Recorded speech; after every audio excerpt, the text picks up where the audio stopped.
Disclaimer. The following is a fan-made production. Lorekeeper Studios does not claim to own any of the characters, locations, or scenarios found within the Hyrule Warriors game or the Legend of Zelda series. All such rights are reserved by their respective owners. This production is made out of a love for the stories that have already been told, and we encourage you to support the original products. Thank you, and enjoy the show. The Angel of Destiny, Episode 1, Psychostorm. Chapter 5, The Angel's Palace. The following is a continuation of the account residing in Tycalra's journal. A human's ability to adapt is a peculiar thing. No matter what happens or where we are, it's almost guaranteed that humans will find a way to survive. Even if our bodies can't physically handle the harsh environments, we invent technological creations to help us withstand it. This was a part of humanity that had always fascinated me. But recently, I've become even more interested in the way that it's affected me. 6 months ago, I would have told you that I was never going to war. I would never join the army, I would never carry a weapon, I most certainly wouldn't kill anyone. And yet, within the span of just a few days, I was leading an army of trained soldiers, and I felt completely comfortable doing it. Participating in a war was something I always promised myself I would never do. But now, I won't hesitate to pick up a blade and fight. It's not just me, either. Many of my friends and classmates who used to shudder at the thought of violence are now taking fencing lessons from some of the Hylian soldiers. As much as it pains me to admit, there have been times since we got here that I wondered if it would be better if we didn't find a way home. None of us would be the same. We've seen the heart of battle, and I don't think anything we could do would be able to erase that. True to her word, Zelda began preparing the troops for the trek across Hyrule the very first morning after the meeting. It was ultimately decided that while the majority of the group headed to the Temple of the Sacred Sword, Lana, myself, and a small group of 30 men would break off in the jungle and head towards the Angel's Palace. However, preparations were slow. Not necessarily because we had a lot to do, but rather because we were low on supplies. It turned out that when the Gate of Souls opened up to the different timelines and different worlds started to collide, the Hylian army had split up in order to deal with the many threats around Hyrule. This really did a number on their supplies, especially when my world showed up unexpectedly and the princess made an effort to regroup here. We had enough supplies at the school to sustain us for quite a while, but very little of it was portable, and there was no way it would provide for an entire army while on the move. As a result, most of us just ended up waiting at the school while the princess sent a group to Hyrule Castle to retrieve a new shipment of supplies. In the meantime, those of us at the school began training for the battles ahead. We all started learning proper swordsmanship from the Hylian soldiers, and a few of us were even able to learn a few magic spells. I wasn't incredible at it, but I did manage to consistently pull off both a shield and healing spell. Sia's armies tried to attack our position a handful of times during our time at the school, but we were so well fortified and had so many troops that all the battles were inconsequential to our army and were all over in mere minutes. Probably the best thing that happened while we were stuck there was I finally had the opportunity to approach Lana with a few questions that I had been holding on to since I got to this world. Upon my inquiry, she eagerly informed me that the reason people were able to pull large objects seemingly out of nowhere was due to a spell that most Hylians learned during their childhood that creates pocket dimensions designed for storing objects. She tried to teach me the spell, but I guess my accent was wrong, so it didn't really work for me. Lana also taught me all about dimensional densities and weights. According to her, every single dimension has its own separate density, and the life forms that live there are well adapted to that standard. However, when a being comes from another dimension, their bodies are naturally different densities. This explains the weird gravity shift I kept feeling when crossing the barrier between my world and the world of Hyrule. My world is naturally heavier than that of Hyrule, so I'm heavier as a result. But probably the most important piece of information I learned was how all of the Hylians knew who I was. Lana explained that the reason everyone in this world knew me was because, according to their history, I had been there before. Apparently, sometime in my future, I'm going to return to Hyrule's past. It is during this time that I'll supposedly make a name for myself. I must admit that I'm not exactly comfortable with the idea that my future has already been determined. As I said before, I was never one to believe in fate and destiny. but it seemed to me at the time that I may have been wrong. We stayed at the school for a good 3 weeks waiting for the supplies to come in. By the time I left the school, it was much less of a school and more like a large fort. The classrooms had been converted into barracks, the courtyard and gyms into training grounds, and nearly all of the students had been formally trained in some form of armed combat. It would have been a jarring sight for anyone else, but to us, it had become somewhat of a home.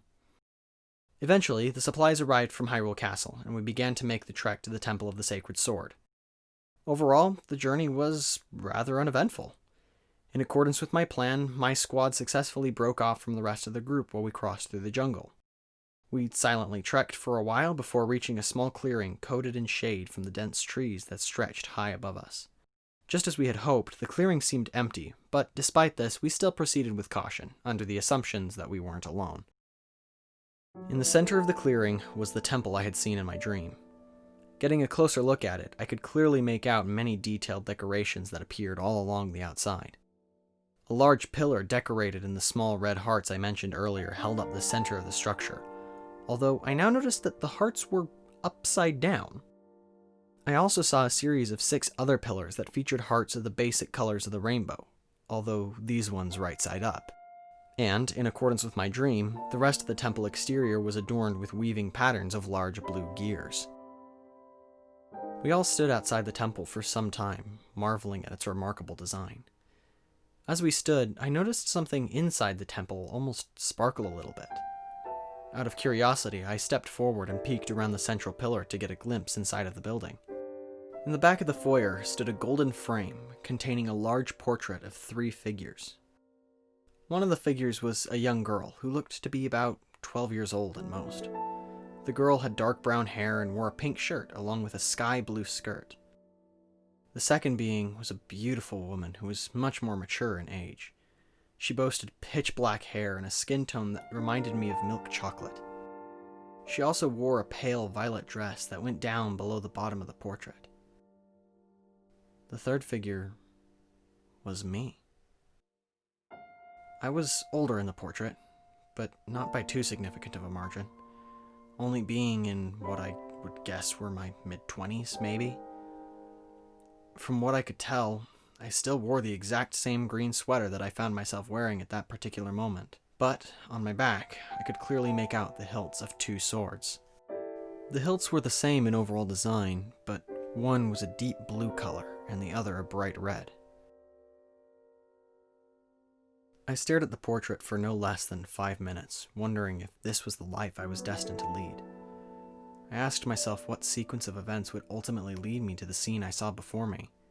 I couldn't really tell you why, but even now, thinking back to the way that the woman in the purple dress seemed to smile at me, it makes me eager to find whatever future leads me to her. Fascinating, isn't it? The way time works is such a mysterious thing. I jumped at the sound of the mysteriously familiar voice behind me and quickly turned to face it. As soon as I did, I immediately recognized the figure I saw before me. There was no mistaking it. This was the woman who had called for me in my dream. I don't suppose you have time to introduce yourself properly this time, do you? Yes, I suppose I do. I am Kronea, the goddess of time. It took me a minute to process exactly what she had said. Goddess? That didn't make sense. Did it? While I thought carefully about each word the woman had said, the rest of our squadron entered the temple. As soon as they entered the room, everything fell silent, except for a few hushed murmurs. I heard my troops mumbling vague phrases like, "Is that really who I think it is?" and "I must be going crazy." Despite this host of curious mumblings, I watched as each one of them came to a realization of whose company they were in, and respectfully took a bow aimed at the woman standing before me. She really was a goddess. Kronea nodded humbly in the direction of the soldiers before quickly turning back towards me. Please, Tycalra, follow me. I have much to discuss with you. She turned away and began walking towards a separate room off to the right of the main hall. I hesitated a bit, still somewhat in shock from everything that had just happened. By this point, I had more or less gotten used to the wildness of Hyrule, and had even come to understand some of the different kinds of magic, like what made me able to see without my glasses and the bottomless pockets, but I had seen a painting, supposedly of my own future, and then was suddenly greeted by a goddess? I had no idea what to do or how to respond.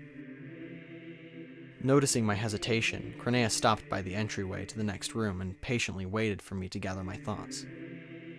I don't know if I can accurately describe it in words, but something about the way she looked at me, it made me feel confident, determined. Somehow, I knew that things were going to turn out all right.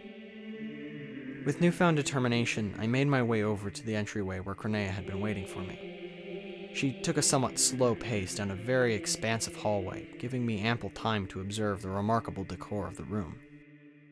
Spanning all the way around the walls was a massive mural depicting a detailed chronology of a winged angel in a green hood. I observed as he took on horrifying creatures that were larger than life and continually prevailed against all opposition. What is this? It's incredible. The walls of this temple depict a possible outcome of time. What do you mean? Despite what it may seem, time isn't set on a specific course. Everyone has free will and can make the choices that they please. Any glimpses of the future that you or anyone may see are merely the result of the most likely choices, and those can be altered or changed. So, say, for example, that someone was to look into the future and see someone dying. They could potentially act on that vision and save that person? That is correct. Eventually, the visions of the future would correct themselves on a new path that involves that outcome.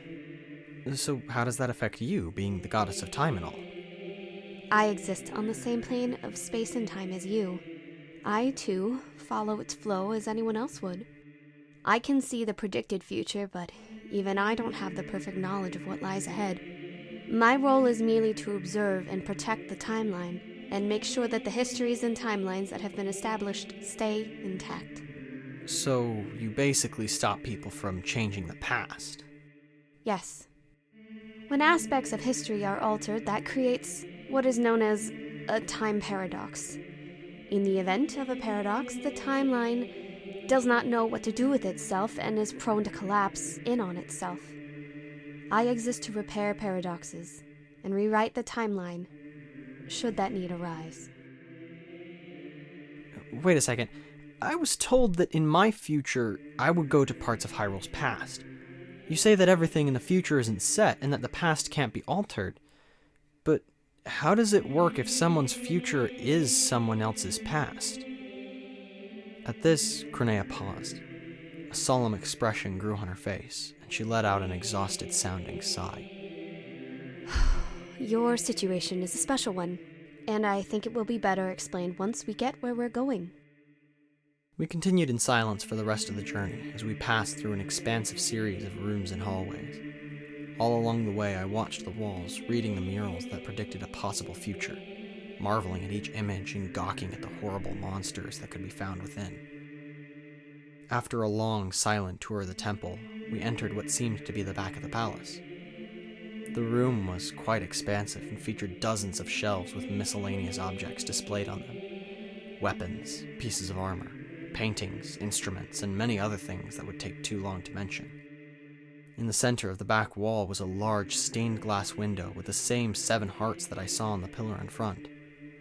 And in front of the window was a pedestal with 2 blades inside it. The hilts of the blades were identical, except for the colors, with one being a deep blue and the other a vibrant red. Both were wrapped in a violet padding around the handle and had a cubic, translucent gem on the end of them. There was no denying that these were the same 2 blades that I could be seen wielding in the portrait at the entrance to the temple, and on the murals throughout. What is this place? This is the Collector's stronghold, and those are the Blades of Destiny.